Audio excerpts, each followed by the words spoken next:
भरत जी के मन में मोह हो गए। भरत जी ने सोचो, बोले ये मृग को सावरव है, छोटा सा बच्चा है, प्रिया की बेताई मर गई है, तो चोला या हम अपने कुटिया पे रख लेंगे, 2-4 दिन या तो सेवा कर देंगे, बाद में या तो छोड़ देंगे। भरत जी मृग के बच्चे को लेकर के अपनी कुटिया पे आ गए। एक दिन भयो, 2 दिन रह गए। अब मृग के बच्चा भरत को किसलिए है, या तो स्नेह मानिए या मोह मानिए, भरत जी के चक्कर में पड़ गए। और छोटो बच्चा का काऊ को ही हुए, छोटो सो बालक, चाहे काऊ जानवर को होवे, चाहे काऊ को होवे। अच्छा आपने देखते हो जिन बाबा से कोई बात नहीं करते हुए, जो बड़े तानसेन लोग होते ना, एकदम जिनको समाज में बहुत अच्छी प्रतिष्ठा हो, जिनके सामने लोग बात करने के लिए डरते हैं, और जब घर में जामे का तो छोटो सो पोता हुए, वो बाबा से कहे बाबा घोड़ा बन जाओ, तो बाबा घोड़ा बन जावे, तो बाबा पीठ पर बिठाए के फिर घोड़ी घोड़ी खिलावे की नहीं। क्योंकि घर में आकर के छोटे बालक के सामने तो सबकी प्रतिष्ठा रखी रहती है। तो भरत जी का मोह पड़ गया उस बच्चे से, मृग के बच्चे से। इतना मोह है गए, भरत जी माला लेकर के बैठा में, तो मृग को बच्चा क्या करे, महाराज आके अपने बच्चों से खुजली करे, और जैसे ही खुजली करे तो मृग सावरे की खुजली देख करके भरत जी जामे हरी हरी घास लेके आए, उसे समाने। एक दिन गया, भजन बिगड़ने लगा। बंधु साधु को एकांत चाहिए, और यदि साधु के जीवन में ज्यादा प्रपंच हो गया तो समझ लेना कि अब साधु के भजन में विघ्न पड़ेगा। साधु क्या है? साधु की परिभाषा एक बड़े संत ने बड़ी सुंदर सी बात कही, साधु भई जो साधे काया, साधु भई जो साधे काया,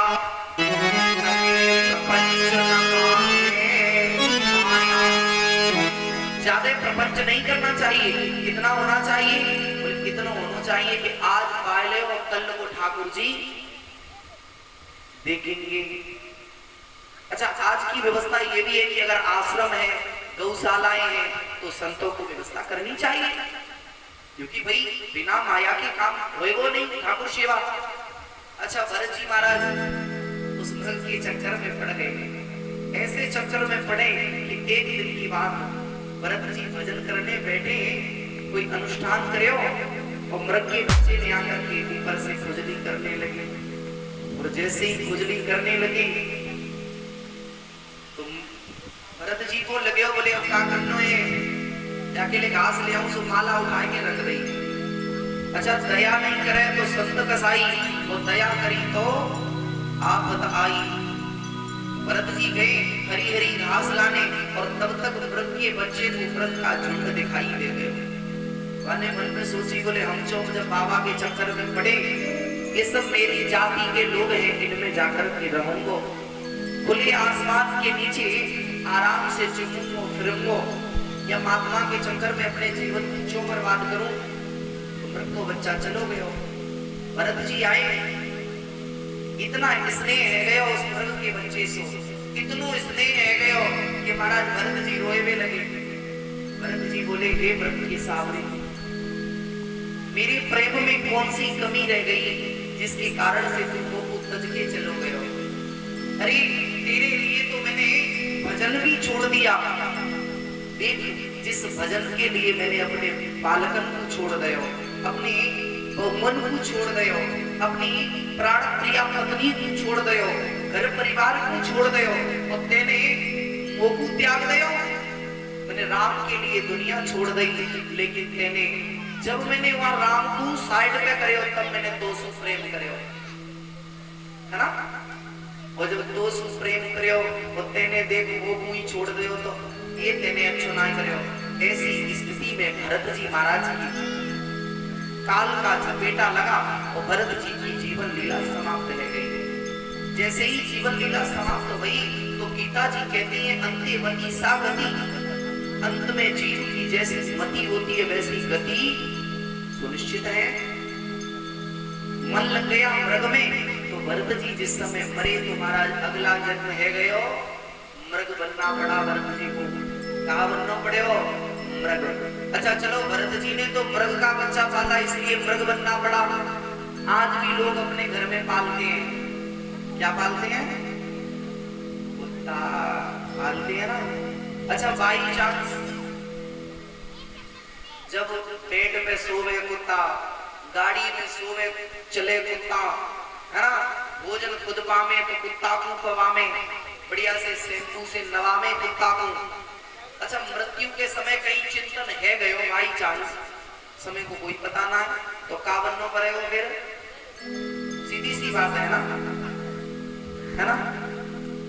भरत जी महाराज ने मन में सोचा, आचार्य कहते हैं उम्र धीरे धीरे जा रही है ना, चली जा रही है उम्र धीरे धीरे चली जा रही है।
जी को हर कुछ याद है, भरत जी को सब कुछ याद है कि मैं कहाँ एक ऋषभ देव जी का पुत्र था और कहाँ मैं मृग बन गया तो अपनी मृगी का दुग्ध ही पान नहीं किया। एक दो दिन नहीं, भरत जी 27 दिन तक जिए, लेकिन अपनी मैया का दुग्ध पान नहीं करे। काल का चपेटा लगा, पुण्य जीवन लीला समाप्त रह गई। जब पुण्य जीवन लीला समाप्त रह गई तो इन्हीं भरत जी का पुण्य जन्म हुआ, क्योंकि कर्म अच्छे थे। थोड़ा सा कर्म बिगड़ा तो इसके कारण मृग बनना पड़ा। बात नहीं है, एक अंगिरा गोत्री ब्राह्मण के यहाँ पर जन्म मिला। अच्छा, जन्म अंगिरा गोत्री ब्राह्मण जी के यहाँ है गया इनको। बाकी पश्चात इन्हें पहले से पता था कि यदि मैं घर में रहूंगा तो वो वही क्रियाकलाप करने पड़ेंगे। पिताजी ने एक दिन यहाँ कहा, लाला वेद पाठ करो, क्योंकि ब्राह्मण के कर्मों में वेद पढ़े, वेद पढ़ावे, यज्ञ करे, यज्ञ करवावे, दान दे और दान ले। ये वैसे तो 9 कर्म है, लेकिन ब्राह्मण के ये 6 कर्म। महाराज भरत जी ने सोचा, बोले पिताजी ने बढ़िया सी गायत्री दे दी, बोले लाला गायत्री करो। क्या दिया? गायत्री ब्राह्मण की मैन होती है कि जो ब्राह्मण गायत्री नहीं करता है 3 दिन तक, यदि त्रिकाल संध्या या 2 काल संध्या नहीं करता जो विप्र, उसका ब्रह्म तेज नष्ट हो जाए। ब्राह्मण को संध्या करनी चाहिए, सूर्योपासन अवश्य भी करना चाहिए। पहले के समय में ब्राह्मण के बालक को बड़ी जल्दी ये तो भी संस्कार है ना, लेकिन उस समय स्थिति की महाराज को भी संस्कार सफल भी है जावे, लेकिन आज की स्थिति ऐसी ना है। आज तो यज्ञ को भी तो कब होएगा? शादी के समय कराएंगे। कब होएगा? शादी के समय ले जा रहे हो, है ना? अच्छा, कोई सिक्का सूत्र रखते ही नहीं। आजकल हमारी क्या चली गई? सिक्का और सूत्र दोनों गए। पहले सभी बुजुर्ग जब रखते थे अपने यहाँ चोटी, रखते थे कि नहीं? लेकिन आज का उनकी चोटी नहीं, बोले क्यों ना है चोटी? अच्छा, चोटी जो होती है यहाँ होती है कहाँ? इसे संत ब्रह्मरंध भी बोलते हैं। क्या बोलते हैं? इसे ब्रह्मरंध बोलते हैं। आज से बहुत समय पहले गांव में जब ब्लैक एंड व्हाइट वाली टीवी चले करे कावे, लगाया जाए, एंटीना लगाया जाता,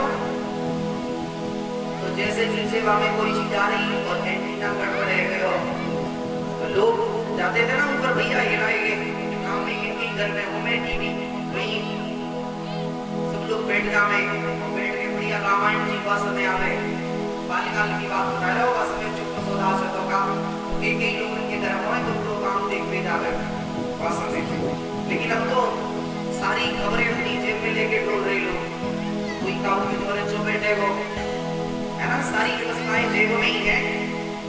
आचार्य संत कहते हैं, अब वो तो एंटीना जब वो झिलर मिलर रह जावे, जरा सो एंटीना हिल जाए तो टीवी में चित्र नहीं आवे। अच्छा, जीवाणु तो खत्म ही है गो, जीवाणु खत्म ही है गयो। अच्छा, जब खत्म है गो तो तुम्हें फिर अध्यात्म ऊर्जा मिलेगी कहाँ से? अध्यात्म ऊर्जा मिलेगी कहाँ? अगर आप यज्ञ कर रहे हो, आप जप कर रहे हो और आपकी शिकार नहीं है, वो आपको उसका फल मिलेगा, लेकिन पूरा नहीं मिल सकता। तब लोग क्या करते, कहीं पूजा कराने जाओ तो कहते हैं, महाराज जी जरा होली की बना दो, छोटी भाई की बना दो, होली की। अच्छा, जैसे तुम होली की चोटी बनवाओगे तो भगवान सोचेंगे, बोले नहीं, उनको कर्म सभी कराते हैं, घर में पूजा भी सब लोग करते हैं, लेकिन फिर पूजा का लाभ कितने लोग क्यों? क्योंकि हम लोग अपने नियमों से पहले ही दूर जा चुके हैं। हमारा सिक्का सूत्र होना चाहिए, सिक्का भी होनी चाहिए, और जीवन में कोई ना कोई तो ऐसा संकल्प कर लेना चाहिए कि ये नियम हमें बनाना ही है, चाहे प्राण चले जाए, लेकिन नियम को नहीं तोड़ना है। पहले बुजुर्गों ने काफी चलाया, आज के समय में भी पीढ़ी जा रही है, लेकिन कुछ समय बाद ये समय आएगा कि कुछ नहीं रहेगा। क्यों? क्योंकि आज धर्म के नाम पर भी आडंबर ही होगा। समाज में आप देख रहे होंगे, कहोगे कि कथा होगी, कथा के नाम पे होगा बोला हो सो बोला होगा नहीं। अच्छा, सभी एक जैसे नहीं है। अच्छा, कोई कोई तो ऐसे बढ़िया होंगे महाराज। एक दिन हमने देखी एक जगह, अच्छा बुराई किसी की भी नहीं है, कोई अभी तो बुरा भी नहीं माने, और माने तो मान जाए लोग काले रोने लो प्रधानी तो लड़की ना लोग जगह मुझे चले जाके आज है परसों नरसों मानो मानती रही हो, ठीक है ना। कोई कोई तो हमने देखे महाराज जो ढोलक वालों उछल के गिरे आएंगे प्यास पीट रहे, चिंता वालों इधर से उधर नाच रहे हो बुरी तरह से। अच्छा, एक सिर्फ कथा यही रह गई क्या? क्योंकि जो हमारे मूल ग्रंथ है ये सभी संस्कृत में है, और इसी में कलाकार श्रोता भी प्रसन्न है क्या? अच्छा, हमारे जो मूल ग्रंथ है ये सभी संस्कृत में है, और संस्कृत कोई पढ़ना चाहता नहीं है, है ना? हिंदी तो आती नहीं है, हिंदी से बढ़कर के कोई क्लिष्ट ग्रंथ नहीं, कोई क्लिष्ट भाषा नहीं है। हिंदी में ऐसे शब्द है जिनका अर्थ लगाना ही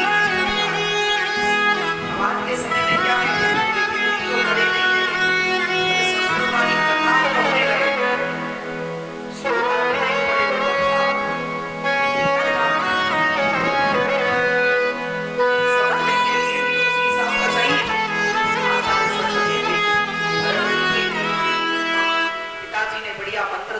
बोले लाला जपो इसको, लेकिन उन्होंने कहा मैं इसके चक्कर में पढ़ूंगा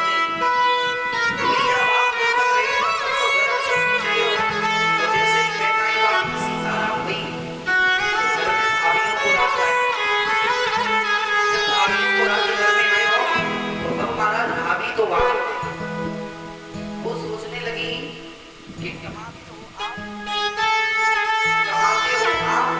और जे बैठो बैठो खावे हो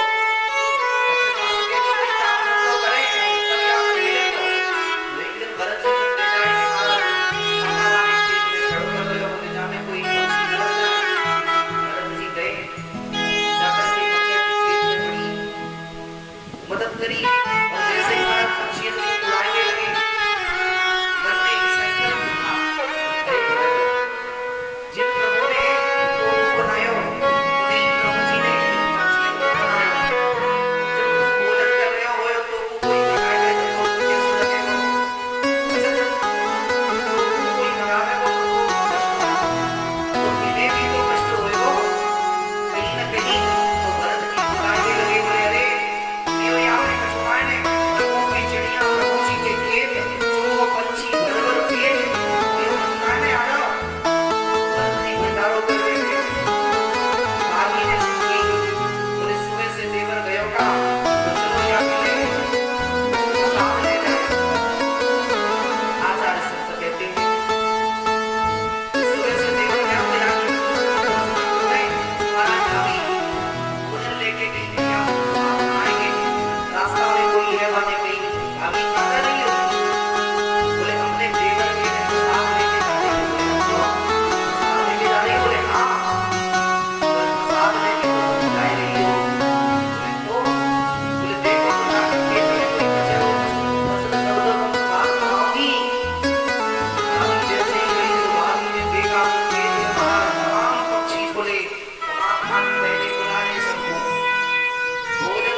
कि भाभी जी प्रसाद देव तो 2-4 चीज में लगाए देंगे, बोले दे दो ये जब तक बता रखे खाए हुए काम के रात के दूसरा अनाज भी यहाँ से भागो लगाए है ना। तुम घर में पूजा करके देखो 4 दिन, घंटी बजा करके देखो, फिर बाप कहाँ गए हो? बोले क्या घर में रहना है तो काम धंधो करियो, बोली तो बाबा जी ले जाओ यहाँ से काशी भरी हो जाएगा, बना रखे कह देंगे कि नहीं, क्योंकि लोग काम के भूखे हैं, लोग राम के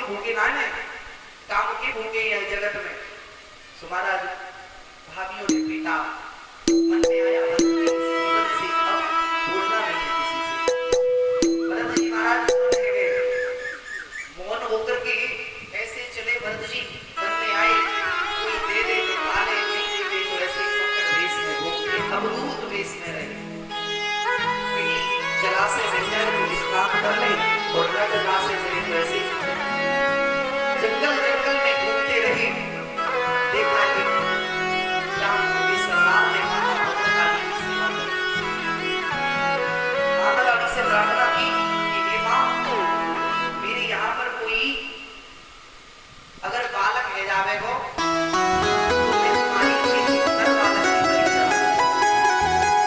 एक नर बालक की बलि चढ़ाई दूंगा। माता काली की कृपा है गई। जन्म को धारण करो आचार्य संत कहते हैं। तो उन्होंने कहा अपने सेवादारों से, कहीं बोले जाओ जाकर के पकड़ के लाओ, कोई अगर मिल जाए तो बलि दे दे। सेवादार इधर उधर गए तो कोई नहीं मिले, सिर्फ मिल गए कोई भरत जी जंगल में डोलते हुए।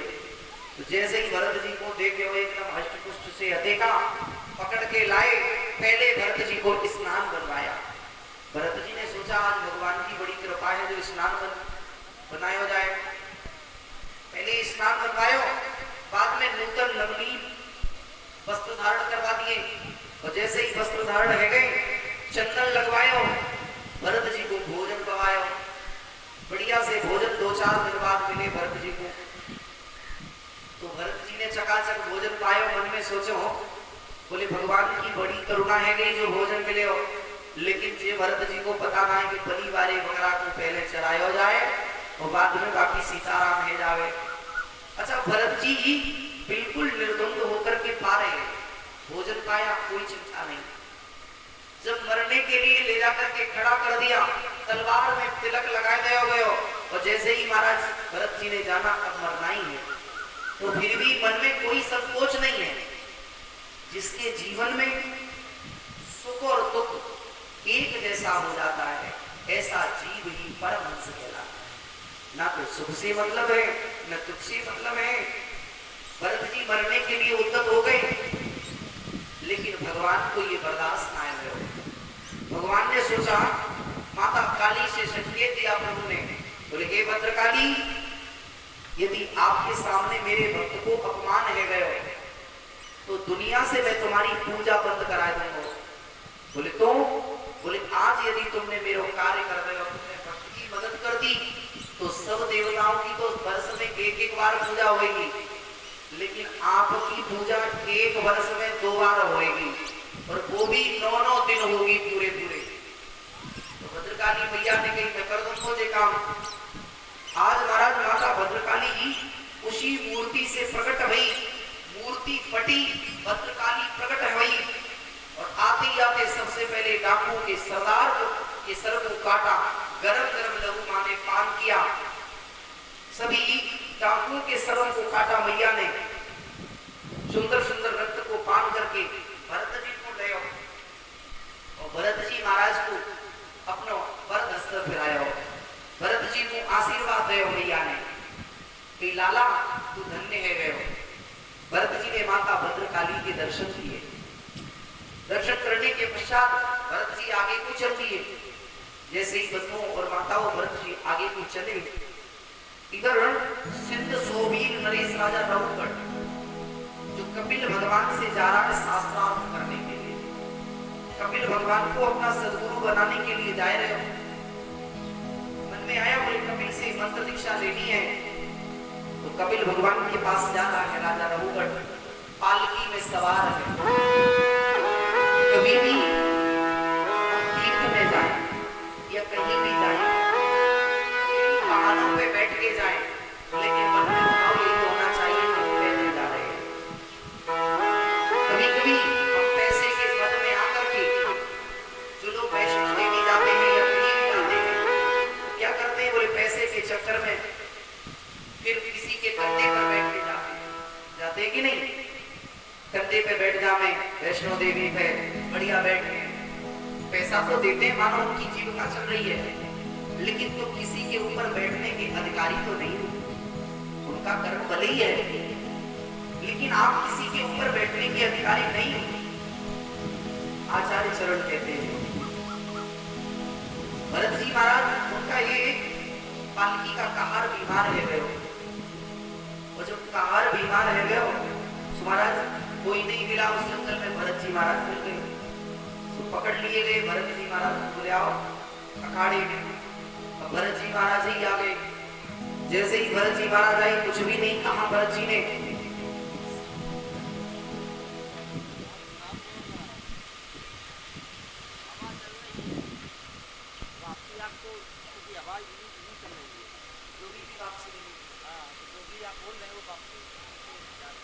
आचार्य संत कहते हैं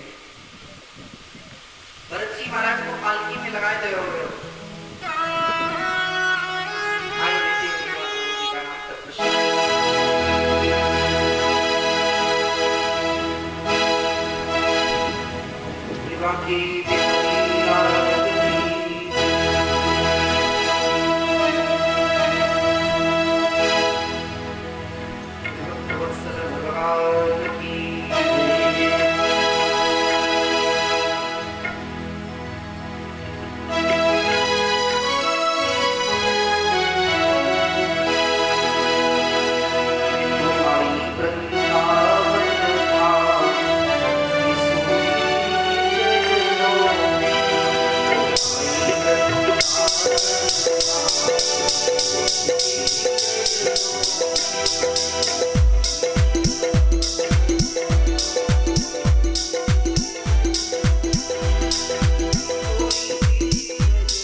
लाल की।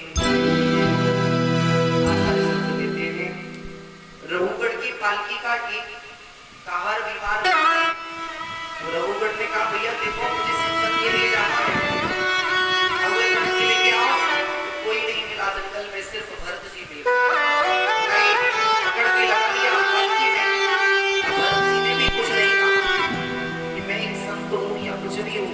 अच्छा हम लोग जरा सी माला करने लगे या तस्वीर बात पर गिर जाने लगे तो फिर देवी नहीं, हम लोग दिखावे में जी रहे हैं, हम लोग वाकई भजन नहीं करते। भजन किसे कहते हैं? भजन क्या यही है कि 2 बार चढ़ाई लगा दिए भजन हो गया, ये भजन है, ये मंदिर गए और भजन हो गया।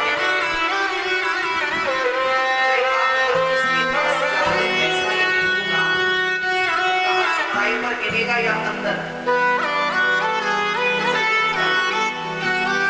भजन हम करेंगे तो काम लेकिन हम लोग क्या करते हैं जाएंगे दिखावा के चक्कर में, ताकि लोग हमसे कहेंगे कि भगत जी हैं, लोग हमसे कहें कि भगत जी हैं। हम नहीं देखना चाहिए ऊपर से कैसे है कैसे नहीं है, लेकिन बात तो अंदर की है ना। परमात्मा रिश्ता है अंदर के भाव से। भक्ति तो ऐसी नहीं होनी चाहिए मन में ले कदम उजरे बहुला भगत अनेक प्रयास को पाना मनोज भीतर बाहर एक है पूरे सोमवार है तो कपड़ा पहन के बढ़िया से जगह से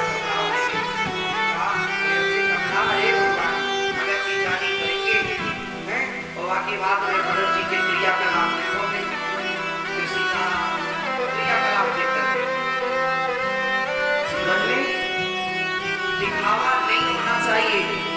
भक्ति में वो पावर है, वो कहे बंधुओं कि भक्ति कभी भी छिप नहीं सकती। जरूरी नहीं है कि बढ़िया रंगे पुटे घूमने वाले भी संत हो, जरूरी ये भी हो सकता कि एक जीन्स पैंट पहनने वाला भी एक बढ़िया संत हो सकता है। उसके विचारों में संतता होगी तो समझ लेना ये पक्का संत है। अच्छा भरत जी के ऊपर कोई दिखावा नहीं है, कोई आडंबर नहीं है। भरत जी ने ये देखा कि हम भक्त हैं या संत हैं, कुछ भी नहीं लेकर के चले। जैसे ही चलते जा रहे भरत जी जा रहे तो आगे मिली चींटियों का झुंड। भरत जी ने एक लंबी सी छलांग लगाई और जैसे ही छलांग लगाई तो एक कहार आगे पीछे बढ़ो, पहले से देख रहे हो मतलब बड़ी बड़ी भैया बेटी आपको जिनके जमाने में पालकी जल्दी की गई पालकी में विदा हो में आए और दूध जावे पालकी पे बचकत हुए हैं तो महाराज बढ़िया सी पालकी अपने आगे भयो पीछे भयो तो पहले से राजा को सर पास में लगे ऊपर जो लगे होगा वही में राजा ने कही अरे ऐसा कौन सा कहार हो गया जो मेरा सर लग रहा है पास में। तीन कहार बोले महाराज एक नया कहार आया तो कुछ चलो नहीं खा रहे रे या कुछ समझा दो पहले, या समझा दो पहले, नहीं तो मैं राजा हूँ राजा इसके ऊपर मैं थोड़े ऐसे बरसाऊंगा किसी बोले ऐसे करेंगे। इन्होंने समझाया बोले भैया आइए निवेदन में करूँगा इन पावन को समेट के कृपा करते हैं।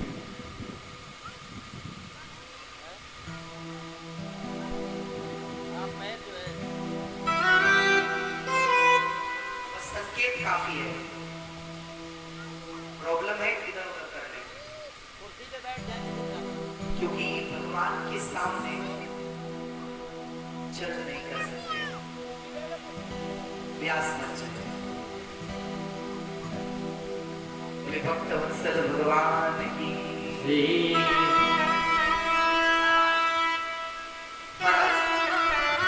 आगे बढ़ेंगे तो दोबारा यही क्रिया पुनः हो गई कि अब की बात तो बहुत संतोष महाराज चींटियों को झुंड देखियो और जैसे ही चींटियों को झुंड देखियो भैया नीचे भगवान नहीं है, नीचे पैर से नीचे भगवान नहीं है, सब प्यासा ही है वहां तक भैया है। हाँ मेरा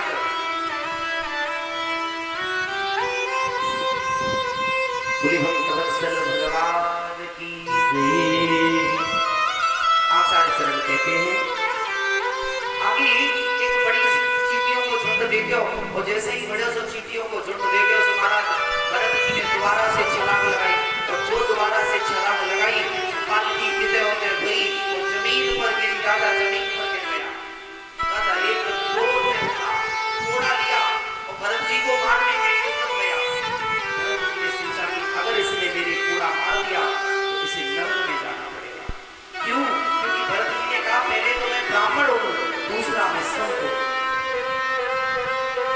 मानस जी कहती है कि यदि कोई भक्त का अपमान करता है तो भक्त भले ही शांत रहे लेकिन मानस जी ने बड़ी सुंदर सी चौपाई लिखी जो